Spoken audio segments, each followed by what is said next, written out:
How's it going, gamer? You got hands here, and today in Dauntless we're going over this awesome Malkarion War Pike build that is just really dope. It's a wounding type build, guys, so get ready for that. You want to make sure to use your light attack combo to apply wounds so you can increase your damage, because we're using Executioner Spearhead, and then spam heavy attack just to break those parts off. And it's really awesome because in this video I have two different builds for people who don't like Predator and people that do. One of them attacks really fast and one of them has slightly more situational damage. So turn on your system, grab your War Pike, and let's get ready. We're about to get in this video right now. What is up, gamers? Hands at you with another build today. This time we're rocking the Conductor, which is Malkarion's War Pike. Man, this baby is super awesome, so let's hop into this build. You're going to want to throw a Rage Cell in there and a Wild Frenzy.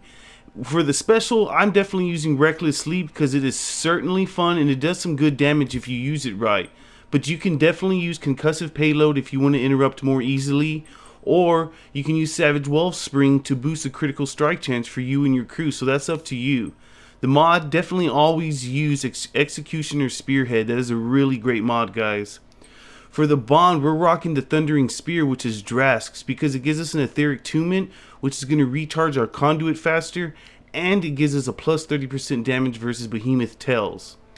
If you find that you need a little bit more lifesteal and you need health return, definitely try using Nizaga's Fang, because it has Barbed, which gives you a little bit more wound damage, but it also gives you a 5% lifesteal versus wounded parts.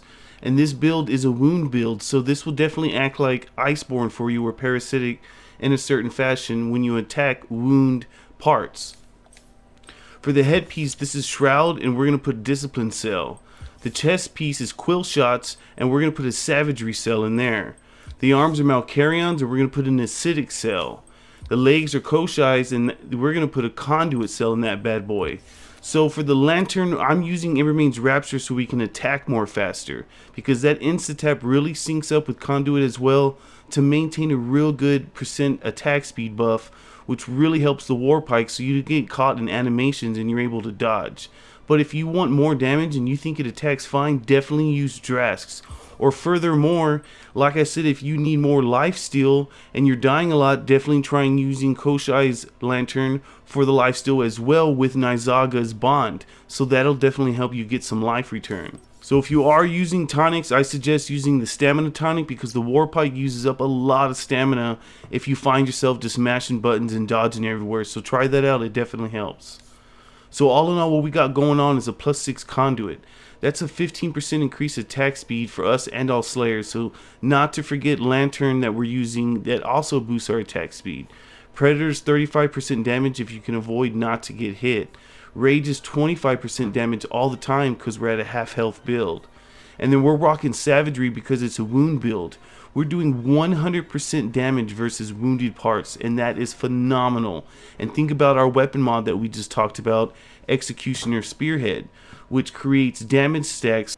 Next is Acidic, which converts 50% of our part damage to wound damage, which is okay because this is a wounding build with a group in the hunting grounds or maybe even an escalation, and we're going to be doing our part in wounding the behemoth, but we'll also be doing great damage, don't forget, because of Savagery. So don't forget about that. That kind of syncs up well, Acidic and Savagery. Etheric Attunement, we talked about that. That comes from our weapon, and that recharges our Lantern so we can use Conduit even more.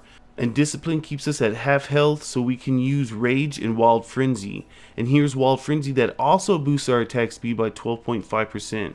So as you can see, this build's got great damage, it has great attack speed, and it's a solid, really great build to wound and to really help out in a group. So I wanted to go over another build with you guys that had Overpower that didn't have Predator, because I know a lot of you guys don't like Predator or just don't like to use it for the most part. Well, stay with me just for a little bit on this build. Yes, it has 5+3s, don't laugh at me. But because it's a wounding build, it does exactly what it's supposed to. And it has decent, good enough attack speed. So what this build has is Overpower, and it also has Rage Hunter in it too. So minus the 35% from Predator, this is a 25% extra damage. Yes, when the behemoth is staggered, which is a part break, interrupt, whenever he's on the floor, you know what I'm talking about? So it has more damage in this build, but less attack speed. But I shall say more damage in certain conditions. The previous build was consistent raw damage all the time. But this one even has Rage Hunters, so that's another 15% on top of the 25 extra percent we're getting from Overpower.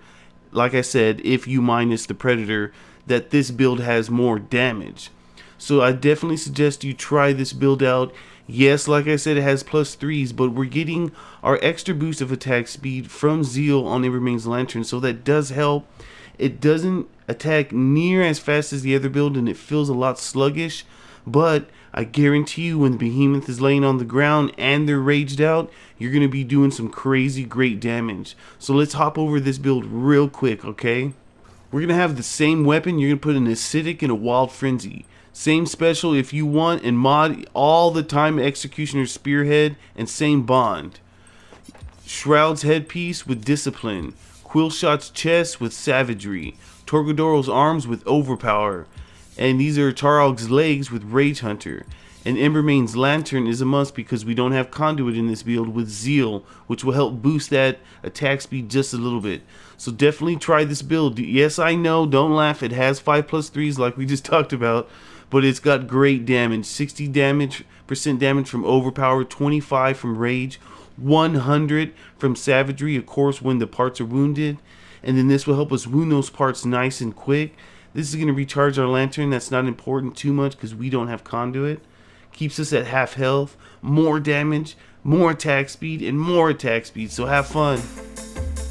Alright gamers, that's all I got for you today. Hey, if you like this video and you want to see more, please don't hesitate to hit that subscribe button and click on that bell for notifications. And hey, if you're looking for a crew to play with, join us on Discord. That link will be in the description among the links to my Twitter and my Instagram. And you can check out my merch store at Teespring. That link will be in there as well. Peace out, gamers.